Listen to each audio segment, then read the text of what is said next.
Hey, what's up, everybody? This is Eric Van Mecklin, and bringing you today another Octalysis game techniques to motivate through design.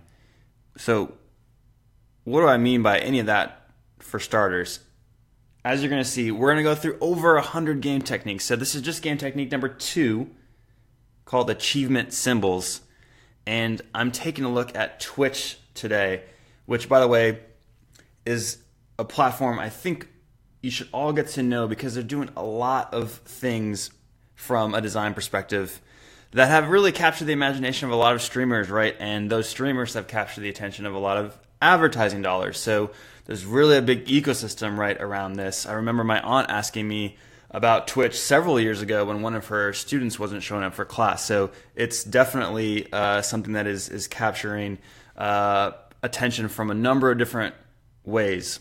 That student, by the way, was streaming games on Twitch and on his way to becoming a pro gamer, or at least trying to. So today, where were we? Octalysis game technique number 2, and we're gonna look at this achievement symbol from the perspective of Twitch as a streamer. So I've been streaming a game that I like playing, which is actually a board game called Diplomacy. And if you haven't played before, I strongly recommend you get in touch with me and I'll help you get started.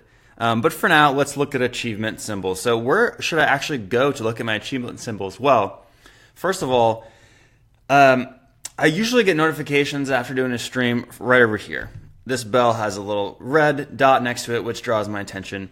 But then I see that I have unlocked these achievements. And so an achievement symbol is simply a way to show that I've developed or accomplished something, right? Developing a skill or accomplishing some kind of goal. And it's part of this larger idea of we're goal-oriented as human beings, and it's nice to see progress towards that goal. If we're lost in the woods, not sure how to get to the destination, not so much do we like that. So achievement symbols that Twitch is using here to help move me through I would call this the onboarding process still. I have learned and gone through some friction of setting up a stream, making sure I have the right equipment, and then going ahead and doing that. But really, they want to bring me through this path where, well, frankly, they can monetize me, but also that I can be successful. So ultimately, hopefully that's a value trade-off. And they're going to be using these achievement symbols to help do that. So right away, you can see they have several achievement symbols to indicate what I can do here. So building a community, reaching a certain number of followers. So now these are right away goals related to a community aspect. Now, they also have these other aspects over here. So we talked about the monetization. So path to the affiliate. See, I've just streamed for 8 hours, and that was achieved yesterday night because we streamed an entire game for 6 hours. That was a live game, by the way, a live board game.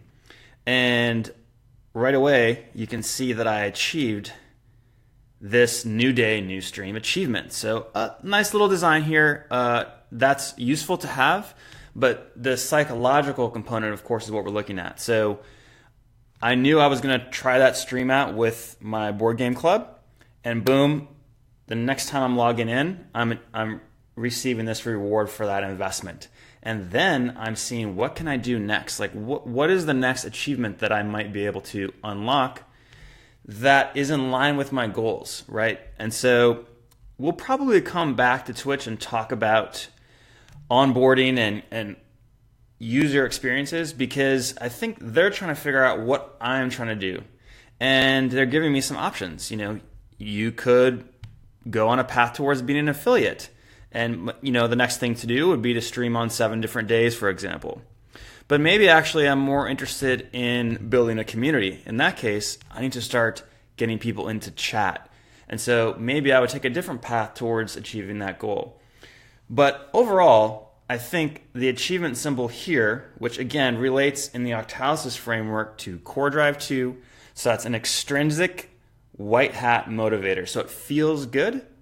and it's extrinsically motivated. So this goal has been put by the system itself. Now, that may happen to align with something that I want to do.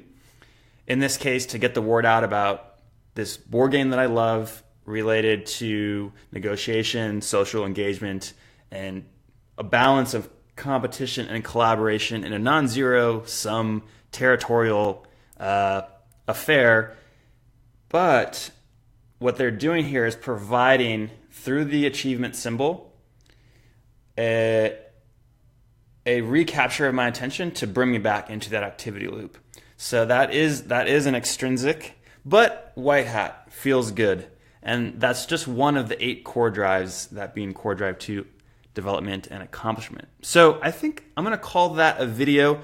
I really hope you enjoyed this short splash into game technique number 2. I think what's going to be really cool as we continue doing these, again, there's over 100 game techniques that Yu-kai and his team have been building over probably close to a decade now. I need to check that with him to see how long really this endeavor has gone. But once you start learning a few of these and how they work together with the framework, you can then begin mixing and matching and really developing some alchemy and synergy around those techniques and how you're using them in your experiences to drive motivation and engagement throughout your user journey. With that, you've got the achievement symbol, game technique number 2. I'm Eric Van Mechelen for Octalysis. I'll catch you soon. Cheers.